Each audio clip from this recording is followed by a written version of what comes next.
to love, because I'd like to talk about love, and it's always on my mind. I've really stopped looking for someone, unfortunately, because currently where my mind is, it's just like, I don't want to say I've given up, but I've just seen everybody make me promises and make me promises on promises and never really fulfill. Like, I was always looking for a caretaker, looking for someone that would protect me, take initiative for me, and just be the greatest person they could for me. And that may be selfish, I don't know, but that's just me being honest. And every time I've kind of let myself be led on by someone, they either deceive me or just treat me really, really, really bad. And I'm a very genuine person, and I'm far too emotional, and I care too much, and I've definitely cared too much in situations and been fucked over. Okay, I know how it feels to be alone. I know how it feels to be around people and feel alone. Like, I'll be around a million people and I'll like still feel alone. Like, I've seen people like when you give them ultimatums, they just choose everything besides you. So I've just been placed in situations that are very heartbreaking as far as like people, period.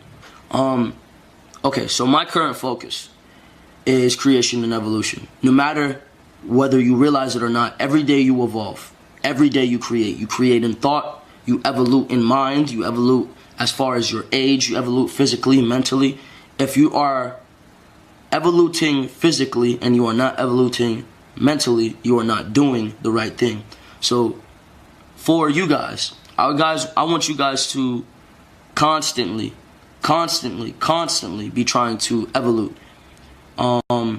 As far as creation, being creative in thought, being like living life like a dream, you know, like as far as you are the actor in your own movie, you get what I'm saying, and you are the person that you desire to be.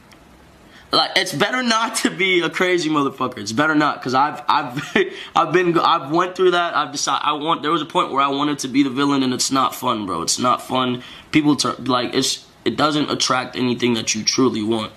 So it's better to be respected through love rather than fear. It's better to be respected through, yeah, I mean, not to repeat myself, it's better to be respected through love rather than fear, simply because, like, alright, I was respected through fear, and it's not real love. It's not real love, and it drives people away. It makes people treat you differently. It makes people really, like, it's just not genuine. It's not what you really would want.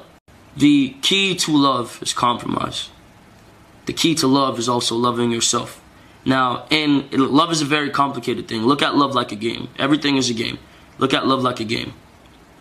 In order for your partner to respect you, you have to respect yourself. But in the same context, you also have to compromise for them. Your lover says something to you you don't like. Instead of getting angry, instead of leaving, which is never the answer because you'll never find love in leaving. That's pride.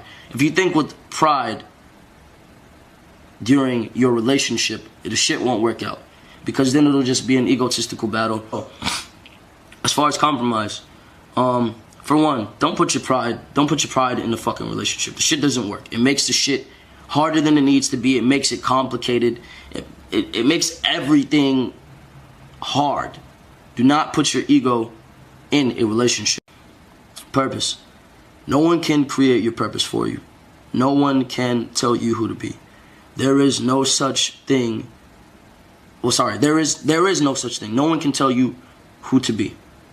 So in purpose, you have to create your own purpose.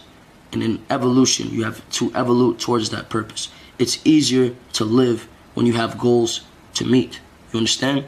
If you have goals to meet, then you don't feel so voided, and you understand why every day you're looking at this person in the mirror, because that is the cool part about the game. You get to be anybody you want to be. Now, take that, please, and I hope the little words that I did say did motivate you. And I'm sorry if I didn't give you any sort of clarity. I was scatterbrained. Like I said, I winged this. I just simply wanted to speak to you guys. Your art can be in your emotion. Your art can be in your mind. Now, purpose. Only you create your purpose. Now, trying to always impress others does not work. Now, fuck that. Make yourself happy. If something makes you happy, follow it. Now, do not be toxic in that. Do not take my words and twist them and turn them negative. Do not be toxic. Make sure you are being healthy in mind being caring, compromising for the ones you love, being loyal to the ones you love. If you love someone, you're supposed to be dedicated to them, right? Now, I don't follow relationships simply because I don't want to promise someone something and then not keep my word because of how much I've been hurt. So I've been in a situation where I'll talk to people and I'll tell them, yo, I don't want to be involved with one woman because when I give my all to someone and they disappoint me, it makes me feel horrible. And it takes my very soul out of me. It breaks my fucking heart. Do not be afraid to blow up your lover's phone. It's the ones that are annoying that love you. It's the ones that will sit there and blow you up for hours and check on you 24/7 and annoy the fuck out of you that care. It's okay to be annoying. Another thing with love, don't try and publicize, I'd say publicize your love in the same context, like show people you're happy. But when you start showing people what you've got going on in your personal life, that's when people feel the need to get involved, or people get in the middle and fuck everything up. Keep your relationship to yourself. That other shit in the middle fucks it up. Sometimes you can't ask for opinions. Sometimes you gotta battle the shit out for yourself. Like I said, it's like a game. To jump to purpose. No one can explain why you are alive. No one can save you but you. You have to put the mind into what you want to put the mind into.